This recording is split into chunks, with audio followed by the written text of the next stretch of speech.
Well, hello and welcome, everyone. We'll just go ahead and get started now. There may be others joining us soon, but thanks for joining this evening's webinar on Southeast Uplift's Neighborhood Small Grant Program. My name is Kelly Feddersen, and I am the Director of Programs and Strategy at Southeast Uplift. One of the many hats that I wear is managing our grant programs, and it's actually my favorite hat to wear. So I'm very excited that you all are joining us here today, or this evening, I guess. But before we dive in, I was hoping to go over just a few small housekeeping items. The first of which is I want you to know that I will be emailing out all of these slides tomorrow, so there's no need for you to try to scribble down everything. At the same time, I'll be sending you an evaluation form. And this is actually the first time Southeast Uplift has done any webinars, so any feedback you could provide us with would be greatly appreciated. If you have any questions during this presentation about the content being presented, whether they're clarifying or more general questions, please type them in at any time into the Q&A section. Partway through the webinar at different stopping points, I'll answer some of those questions, and then any remaining ones I'll be taking at the end. If you have any more project-specific questions, we would please like you to read through all the materials provided on our website. We have a handout, we have a FAQ document, and a couple other attachments there. And if your questions are not answered, please email me with your questions or to set up a time to talk. And my email is Kelly, Kelly, at seuplift.org. I also wanted to mention that there will be some interactive polls during this webinar, and we would love for you to participate. All right. So without further ado, let's jump into the agenda. So during this webinar, we'll be talking about the purpose of the Neighborhood Small Grant Program, the eligibility requirements for who can apply and what type of projects can receive funding. We'll look at the selection criteria our grant review committee will be considering when determining which projects to recommend for funding. During this section, we'll also be looking at some examples and helping put yourself in the shoes of the grant maker. We will also briefly look at the application documents and finally review some general tips for success. But first, I like to start things out with a question that hopefully frames the rest of this presentation. So this will be the first poll question, which I will start in a moment. But first, let's just read through it together. The question is, which of the following is the single most important reason grant makers choose to fund a particular project? A, the applicant is a credible group or organization with a proven track record in the community. B, the project plan is complete and easy for reviewers to understand. C, the purpose and objectives of the project match the needs and interests of the funder. D, the application is well written, concise, and clearly organized. And E, all the above criteria are equally important. So we're going to open up this poll here. Let's see here. Start polling. So you should have just had a poll pop up in front of you. When you feel confident, you may select a choice. I'll give you a couple moments.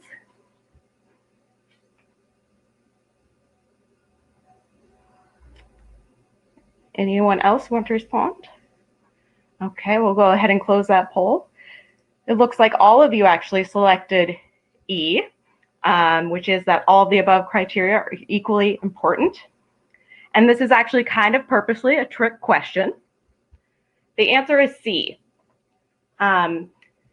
which is the purpose and the objectives of the project match the needs and interests of the funder. And this is because it really doesn't matter how strong of your grant proposal is or how well written it is if it doesn't match the grant program goals. This goes for any grant program you're going to apply for. Ideally, your proposal would meet all the criteria above, as you guys selected in E, but the most important aspect is C.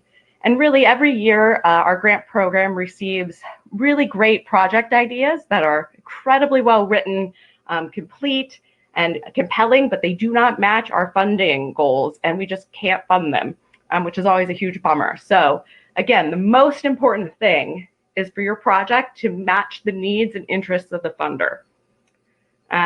One of the ways to make sure you do this is not only to read the grant review or the grant criteria that the funder puts out there, but also familiarize yourself with the different ways that the organization talks about itself. So read past newsletter articles, look through the organization's website, see what types of events the organization has held. These are all going to be helpful in informing not only what you do for your project, but how you talk about it. This question also highlights the fact that often a lot of projects want to jump right into filling out the application, but it's really more important that your project is thoughtfully planned out. So we like to recommend that you put 60 to 70% of your time into planning your project and making sure that it fits the goals and interests of the grant program, and then 30 to 40% of your time actually writing the grant proposal. All right. So with that in mind, who is Southeast Uplift? So we are one of 7 neighborhood coalitions, which are primarily funded by the city. Each of the coalitions has their own grant program. However, each of us does it slightly differently. But I highly recommend that you see all the coalition grant programs. You are more than welcome to apply for multiple grant programs. And every year, we often have projects that are funded citywide. So Southeast Uplift works to foster civic engagement by empowering community groups, everyday Portlanders, and neighborhood associations in Southeast and partly Northeast Portland to create and shape their communities. We do this primarily through community building, skill building trainings, resource development, advocacy, and information sharing. But really at the core of our work is a desire to build the capacity of all community members to effectively and collaboratively advocate for their own community needs. And to support this outcome, we are really working to broaden and deepen the involvement of more and diverse members of our community and local decision making.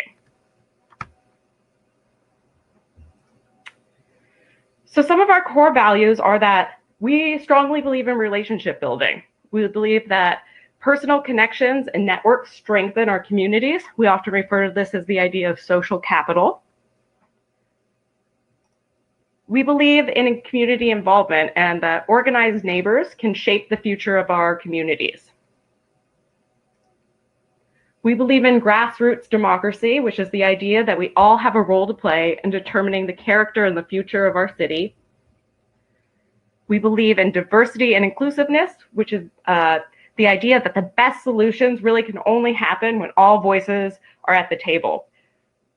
And finally, we also believe in building community capacity. And this is really the idea that we strengthen our communities as we strengthen our collective and individual abilities to take action. Our Neighborhood Small Grants program is one of the many ways that we accomplish this.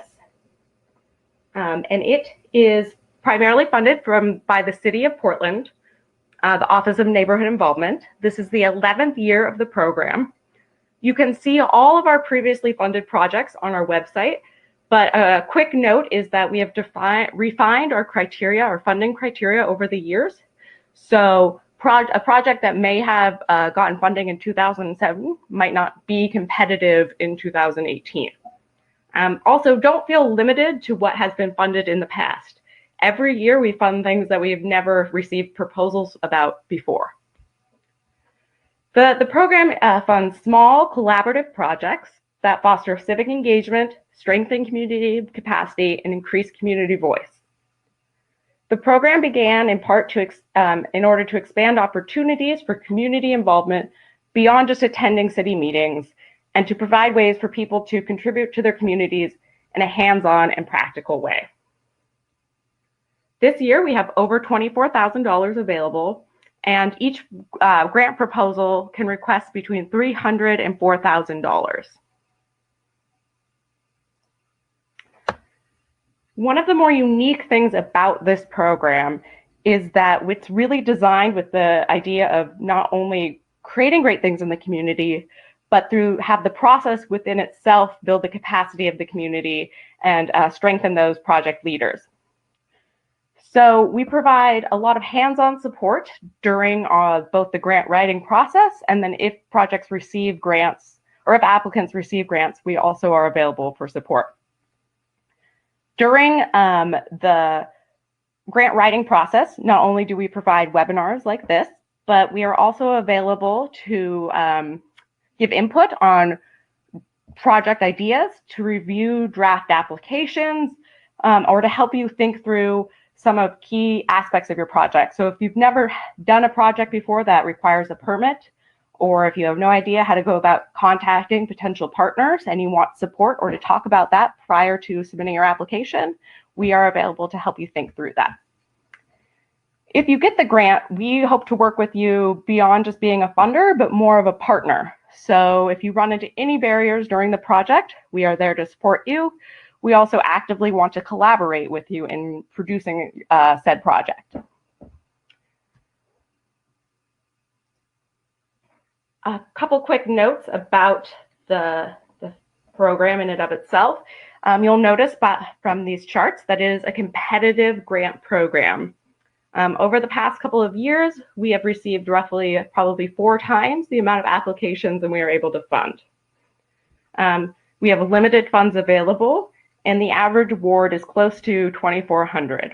And I would say most cycles, we usually only fund 1 or 2 projects that are at or near the $4,000 mark. So be thoughtful when thinking about how much money your project needs. You increase your likelihood of actually receiving funding if you scale down your request slightly, just because we have such limited funds and the committee often tries to fund as many projects as possible.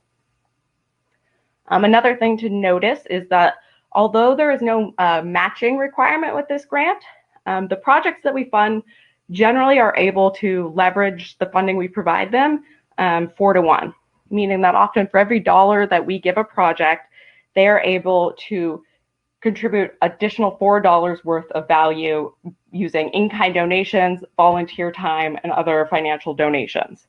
So when creating your project budget, which we'll look at later on, you'll really want to make sure you're accounting for all that volunteer time and the value of that, or if you're planning on getting any discounts or items donated by local businesses. And like I mentioned before, one of the more unique things about this program is that it's meant to be more accessible and provide entry-level opportunities for community members to write grants and for grassroots groups to receive funding. Every year, I would say around 50% of the projects we fund are from established nonprofits, and 50% are from just small collaborative community groups and teams. Every year, we fund projects by people who have never before written a grant proposal and have never before coordinated a project. So this is really meant to be an opportunity with low barriers for the community to get more involved. Established nonprofits also actually like this program as well because they are able to use it to fund aspects of their projects and programs that it's harder to get funding through large funding sources or to pilot new ideas. All right, so let's just quickly review the timeline. So applications are due January 8th, which is a little more than a month away. But we would really appreciate it, and I recommend that you don't wait to that last minute to turn in your application. And that is because when you submit it, I try my hardest to review everything and make sure you didn't forget anything. So if you submit your application, and you forget to fill in a part of your cover letter, I will let you know so that you can complete it and turn it back in. But if you wait to the literally last minute, that becomes very challenging. So at least give yourself like an hour buffer at the very minimum, ideally maybe a day or 2. So you will find out if you receive funding by early March, and then we'll have a meeting where we'll go over your grant requirements, and you will be basically let loose to make your project happen. Your project will then need to be completed by the end of that following January. What else? I wanted to also highlight here that You'll want to build in some buffer time into your project. Often things happen, particularly if your project is all volunteer based. Family events happen. We have crazy winter weather that you didn't foresee. So try to add a little buffer time in order to be able to complete your project by that deadline. All right, before I move on to talking more about who is eligible to apply and what types of projects we fund, I wanted to take a moment to answer any questions you may have had so far. So if you have any questions, please type them into the Q&A section now or at any time moving forward. Okay, so it looks like we have one question here, and that is, if your grant proposal is a part of a larger project that goes beyond the January 29th deadline, can you still apply? And the answer is yes. So the January 29th deadline is that the funding, the component of the project that you are applying for funding for has to be completed by that deadline. So you'll need to have spent your project funds and completed what you said you would do within your grant proposal by that. But often these projects continue on after that, and we hope they do. But if they're, let's say, if we're funding an event series, and you want funding for just the first 2 events, but there will likely be more after that, then you would want those first 2 done. Does that make sense? Okay, great. Let's see here. Let's move on to the next slide. So let's take a look at who can apply and what we provide funding for. So who can apply? Basically, we will give funding to established nonprofits, community groups, and collaborative project teams.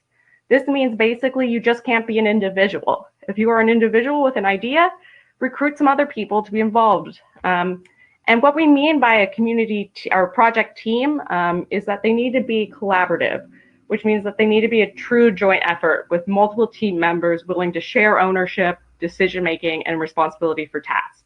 This isn't just getting support or buy-in from a couple other people, but really having a couple more people be willing to do the heavy lifting with you. You do not have to have any prior grant experience, like I mentioned before, and you do not have to have ever written a grant before to likely receive this grant. Another thing to note is that you do not have to be a 501c3 or basically have nonprofit status. And if you don't have that, we will have you use something called fiscal sponsorship, which we'll talk about more later. And we have some overview documents on our website that explains the concept more in depth.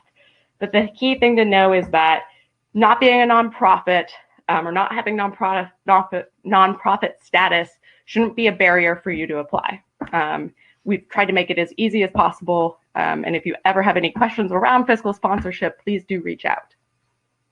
But again, we'll go over that in more detail soon. So what do we fund? We fund projects. And what do we mean by projects? We mean we don't just fund general operating support or general purchases. There should be activities related to any budget requests that happen. And those projects need to take place in and benefit the residents of within the Southeast Uplift boundaries.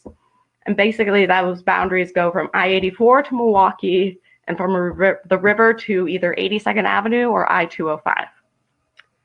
The project needs to basically happen between when you receive the funding in March and be completed by the end of January. The project can have received funding from Southeast Uplift 2 or more times in the past. However, if you've gotten funding as an organization 2 or more times in the past, that is okay. It's just that the specific project can't have received funding twice or more. And most importantly, the project must directly involve and engage the community as active participants to achieve one or more of our grant program goals. So what are those grant program goals? Well, the first one and the broadest one is really just increasing the number and diversity of people who are involved and engaged in improving the broader community. This can look like neighborhood emergency preparedness programs. It could be volunteer activities like street cleanups. It can be a mural project and a tree planting. It can also be some really interesting and unique projects, like one we did called Wage Working, where the grant project took a bunch of community members and trained them in recording and interviewing skills. Those community members then went out into the community and interviewed people of all different professions about what it's like to do their jobs. Those interviews were edited down to the time it took each person to earn $1. And then those albums were put on a traveling jukebox. And it was a way of showing the wage gap in an auditory form.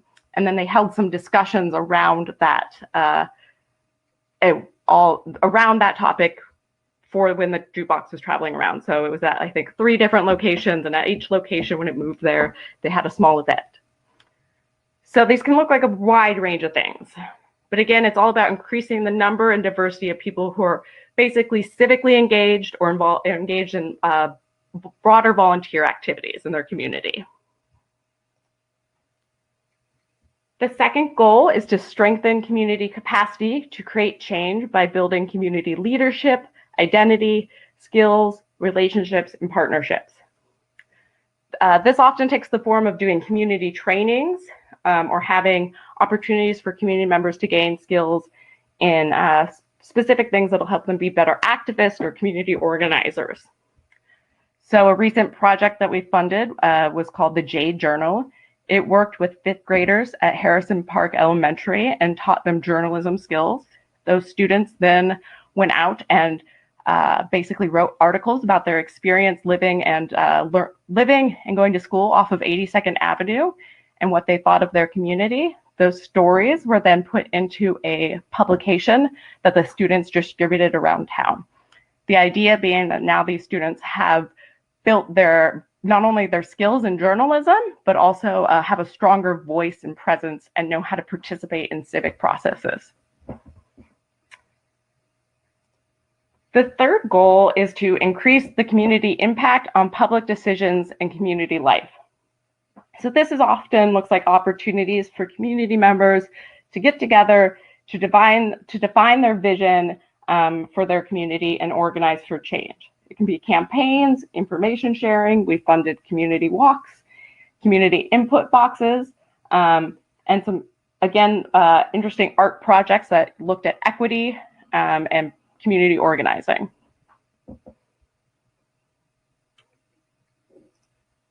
Okay, so let's do a couple quizzes or recaps to see if we're all on the same page about what can receive funding.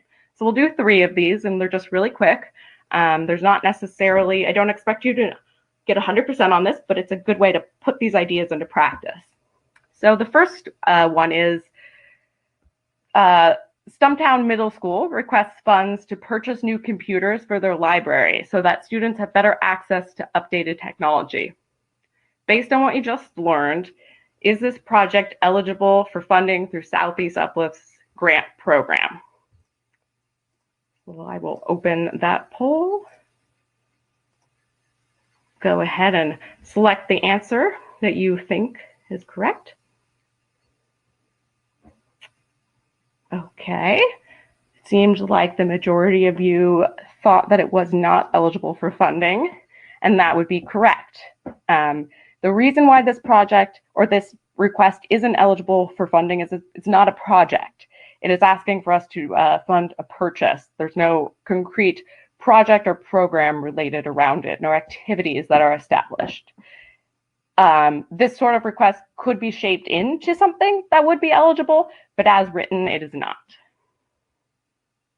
Okay, the next one is Stumptown Action Network requests funds to paint a new mural in Laurelhurst Park with the goals of increasing neighborhood pride and making a more beautiful park. Is this project eligible for funding through Southeast Uplift's grant program?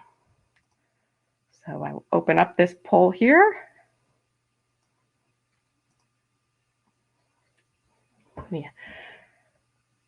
Go ahead and select which one you think is true. All right, I will close this poll out. All of you thought this was true. And this was a tricky one, and it's purposely meant to be tricky. As written, this likely is not eligible for funding.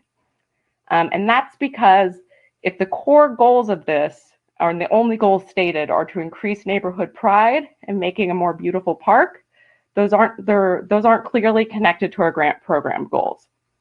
It's quite possible, and we'll go over an example in a moment, that has a mural that would be eligible, and you could shape this into an eligible project. But again, the point is, beautification in and of itself is not what this grant program is seeking to accomplish.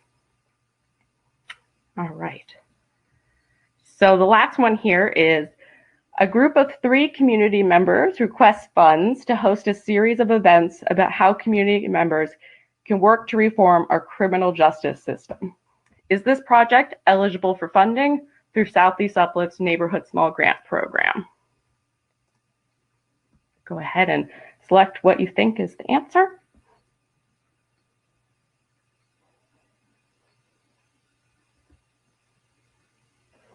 All right. Looks like everyone thought that this was true, and the answer is yes.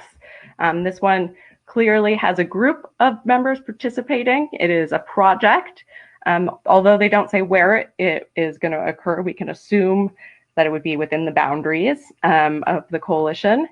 And it is focused on really trying to get more people to have a public voice in public decision making and get more people involved. And one of those key words there is phrases there is how community members can work, or it's going to actively look to bring more people into this project. All right, before we move forward and talk about how the committee will look and select projects, what the criteria is, are there any questions that people have? Again, feel free to anytime type those into the Q&A section. All right, so here, one of the questions we got is, can projects go outside the boundaries?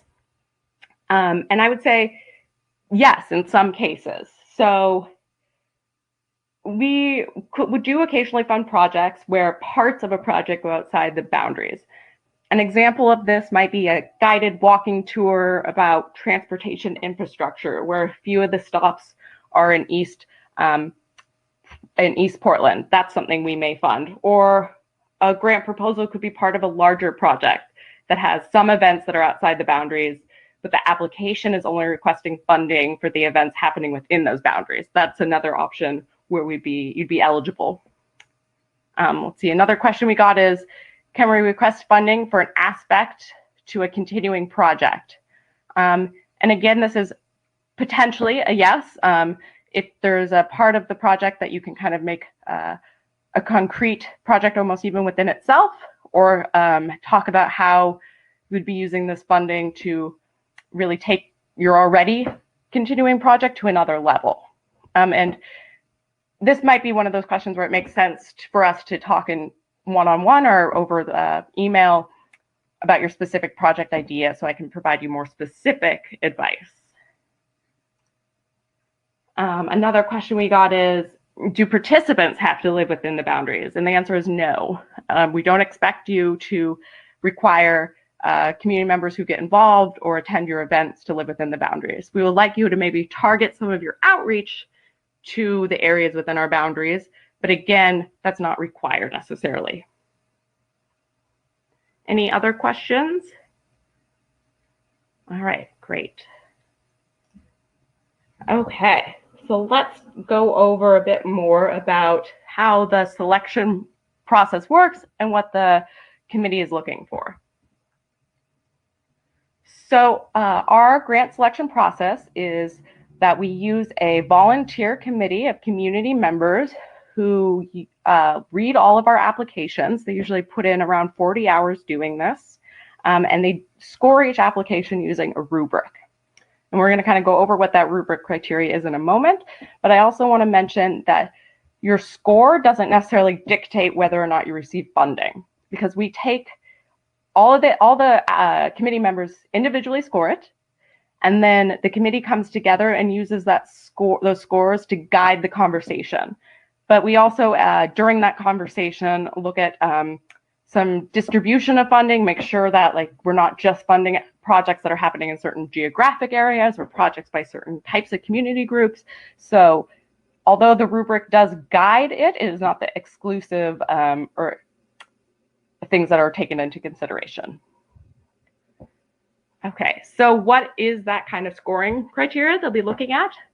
Again, the most important thing they'll be thinking about is, does your project fit the goals of our grant program, and kind of what's the potential impact that it could have?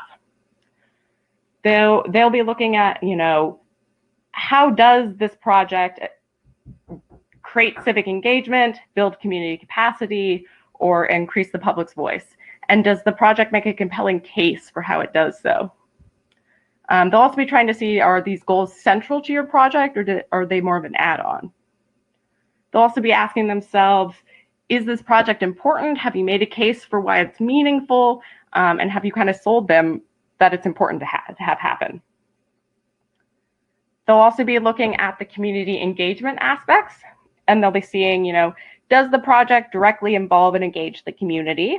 And is that engagement passive or active? They'll be considering who will participate, and is the outreach plan that you've outlined sufficient to reach that target audience?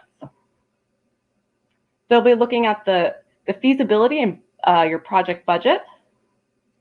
And one thing to note here is that we do sometimes do partial funding of projects, and this can happen in three main ways. The first of which is that the committee may ask themselves, they might see a specific line item request and say, is that necessary? And they may decide, you know what, we really want to fund this project, but we want to fund it either with this item not funded or with less money going to that item.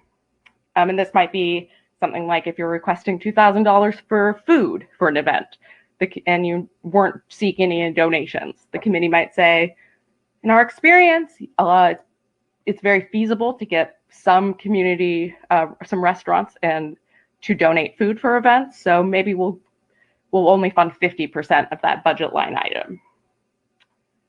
They may also ask or provide partial funding if they feel that you haven't leveraged enough funding, like I just noted before, but maybe more in general, that you know, they might feel like your whole budget might be overestimated. And the final way is that we may run out of funds. We may have funded 12 projects and we have $500 left, and you're requesting $1,000. And they will ask themselves, could this project still happen? Would they want this funding even if it couldn't be $1,000? And that's, again, the third way that you might receive partial funding. And the last area that we look at is diversity, equity, and inclusion. In this area, the selection committee will be considering who is the project designed by and with, who is it led by, and who will benefit. And projects that engage or benefit or raise the leadership and voice of historically underrepresented or underengaged groups are more likely to receive funding in this, based on their score in this category. Okay. So I want to dive into one of those pieces, which is the engagement aspect. So we've already talked about how it's critical for your project to meet the program goals that we have set out. The other really critical thing for your project to do that you want to think about while designing it is for have your project activities really involve the community and think through all those elements in ways that they could be involved. So when designing your project, you're going to want to both consider when, who, and how you involve people, and if you want to involve a large number of people on a more superficial level, or engage a smaller group but in a deeper level. So what that might actually look like is, let's just take this project example here. Let's say a community group wants to do a mural project, and the goals of that project are going to be building relationships between housed and unhoused community members, and building the capacity and voice of unhoused community members, and building the political will for more affordable housing. So you'd want to think through, if this was your project idea, you'd want to think through what are the different stages of this project that the community could be involved in. And those are likely going to be, you could involve people in actually organizing the project, designing the mural, painting the mural, and maybe interacting with the finished mural. So if we look at how you might want to involve individuals or the community in organizing the project, you're going to want to think about what types of involvement for each of these would best achieve your stated project goals. So if we look back at the project goals that this example has, it's really about building capacity of housed and unhoused community members and having those community groups work together. So it would likely make sense for this project to utilize maybe a committee of housed and unhoused individuals, and those community members are really in charge of designing and coordinating the project. They may be the ones who are picking the location, working through some of the permitting pieces, doing the outreach. When you are designing the project or designing the mural, you could have that committee solicit ideas from the larger community at events.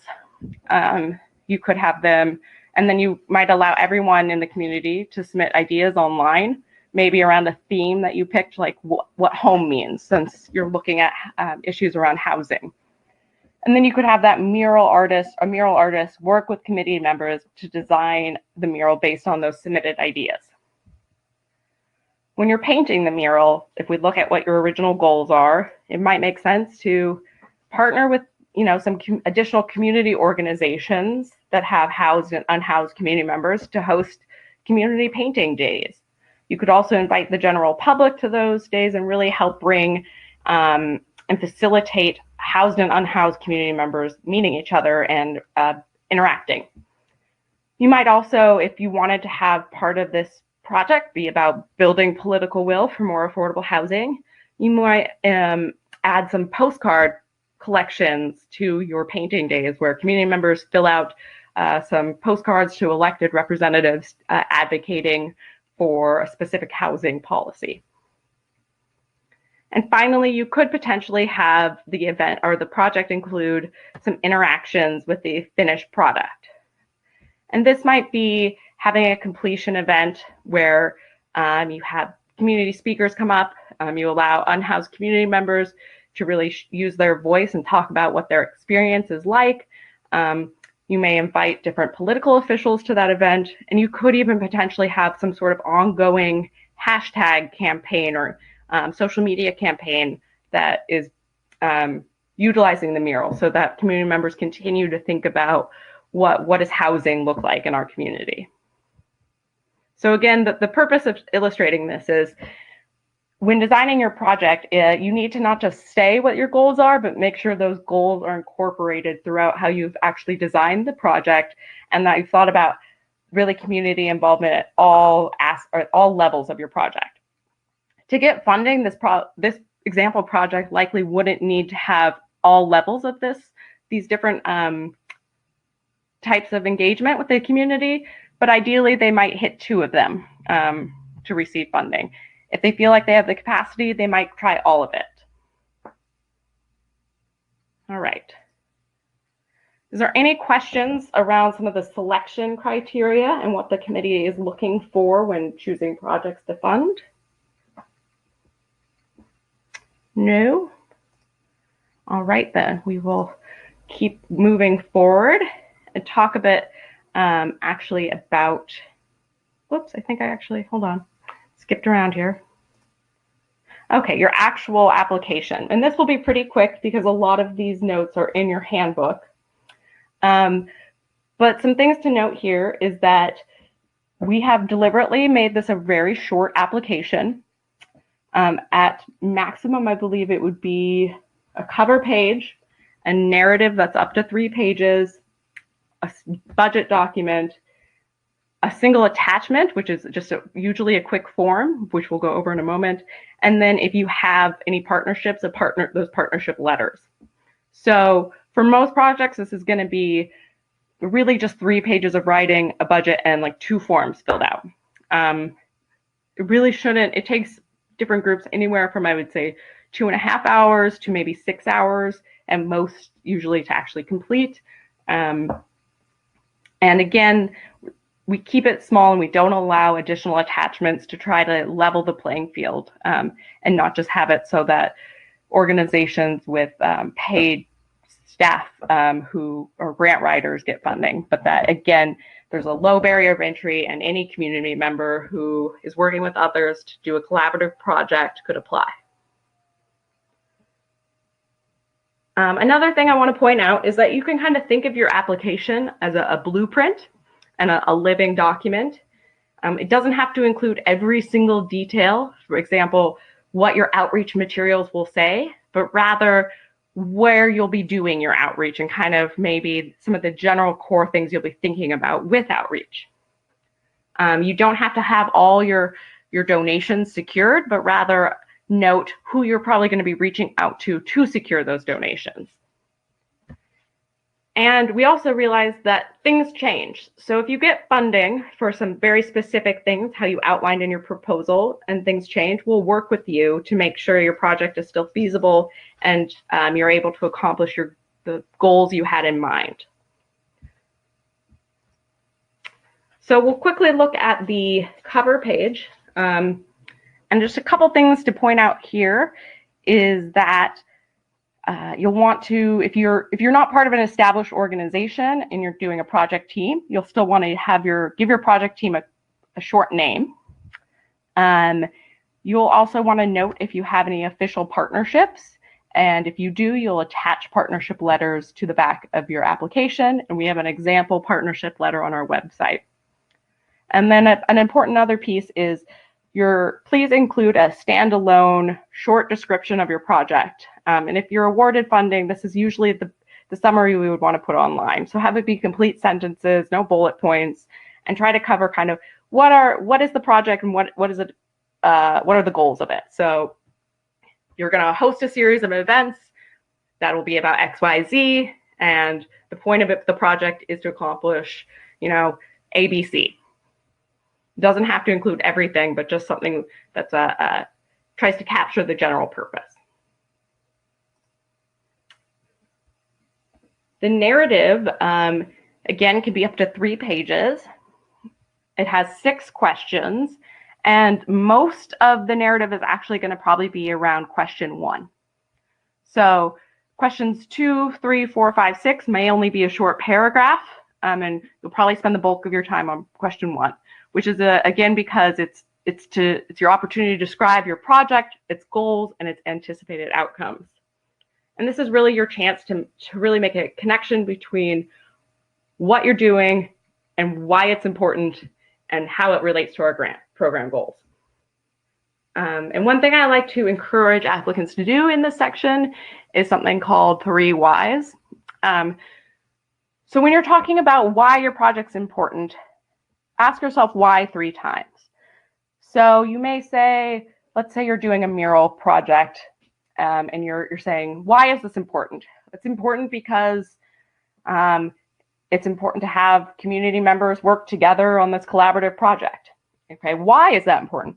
It's important because there's not enough opportunities at this day and age for people to come together across differences and have a hands-on opportunity. Why is that important? Well, when we don't have opportunities for this community building, it results in XYZ. So again, you need to go beyond just the very surface level, why it's important to try to dig a little deeper to make a compelling narrative.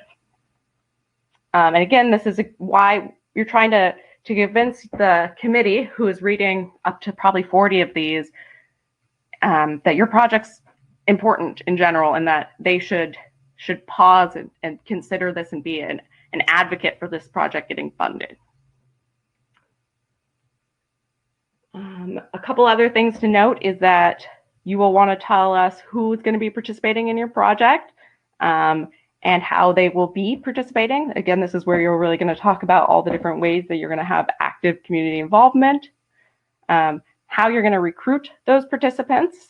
And again, we'll want to see a clear connection and have you thought through what strategies, tools, and messaging would most connect with your target audience, kind of your group's capacity for completing this project.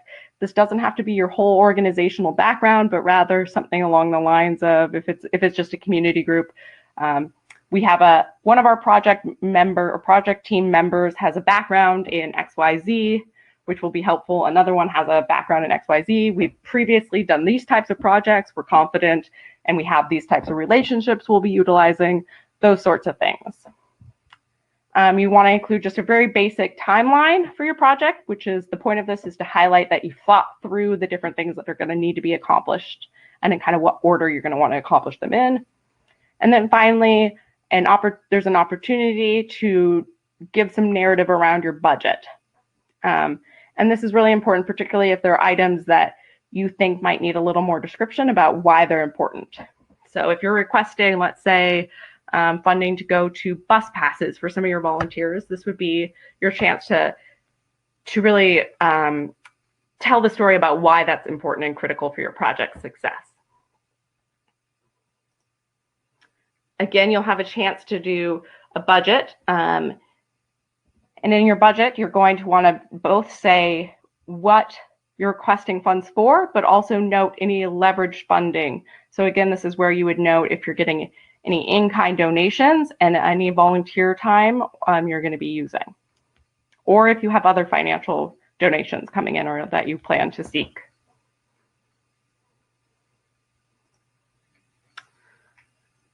Your proof of eligibility is either going to be, if you are a 501c3 organization, you'll just attach your IRS nonprofit determination letter. If you have fiscal sponsorship from another organization, there's a form you'll fill out or have them fill out, and they'll also attach their IRS nonprofit determination letter. And if you want Southeast Uplift to be your fiscal sponsor, we just have a really short form that you need to complete. And it's really short, that's shown in this slide. And what fiscal sponsorship is basically when a 50c3 organization, which is a federally tax exempt nonprofit, acts as a sponsor or an oversight for another organization or project that doesn't have that tax exempt status. As the fiscal sponsor will hold on to any funds you receive and distribute them to you for allowable expenses, either through reimbursements or direct payments. The other really great thing about fiscal sponsorship is that it allows your group to accept other tax deductible donations and receive other grants. I also think it's a great way, if you choose to use Southeast Uplift as a fiscal sponsor, for us to stay engaged during if your grant receives funding. So it's an automatic opportunity for us to do kind of check-ins along the way. And again, there's a document on our website that really goes over fiscal sponsorship in more detail and kind of what the nuts and bolts of it are. And if you have any questions about what fiscal sponsorship is or how it works after reading that document, please do reach out.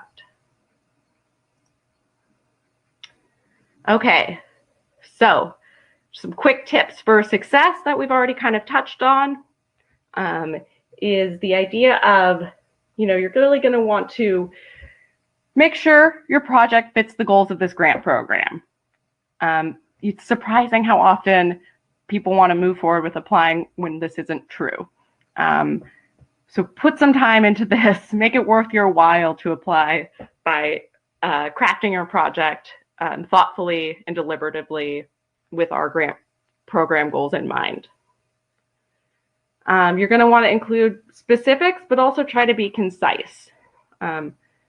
Make a clear case for why your group is the right organization to be developing the project in this way. Don't assume that the readers know anything about your organization or your proposed project.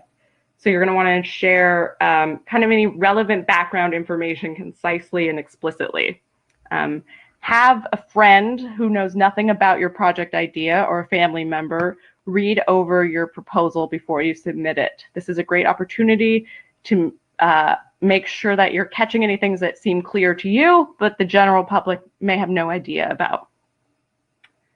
Be realistic and try to be thoughtful about what activities you're committing to. I like to recommend that projects scale back their scope of activities and scale up their outreach. So if you are hoping to hold 3 events, maybe hold 2, but with that extra time, do really thorough outreach and build in additional time for some additional types of outreach in the community. Again, try to leverage funds, really account for any volunteer time you'll be using. This is another great way you can utilize Southeast Uplift, and we're happy to support you. As we'll read your draft application, and we can usually pick up on areas where you've forgotten to note volunteer time in your budget. And yeah, remember this is a community involvement program. So again, your project needs to actively involve and engage the community. And be creative and have fun.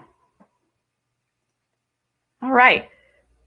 So that is all I really have for you. So are there any more questions that anyone has about how this program works? What types of projects are most likely to be successful? I'm happy to answer them at this time. Otherwise, again, thank you so much for spending some time this evening learning more about our grant program. We highly encourage you to apply. If you want to set up a time to meet, please email me, again, at kelly@seuplift.org. If you are not wanting to, sorry, something popped up. But we would also really love your help promoting this program. So if you know of other people who might be interested, please share it. Share one of our Facebook posts about it, or share our webpage with more information in the community. Again, thank you so much, and I will be sending out the complete slides and an evaluation form tomorrow morning. All right, thank you.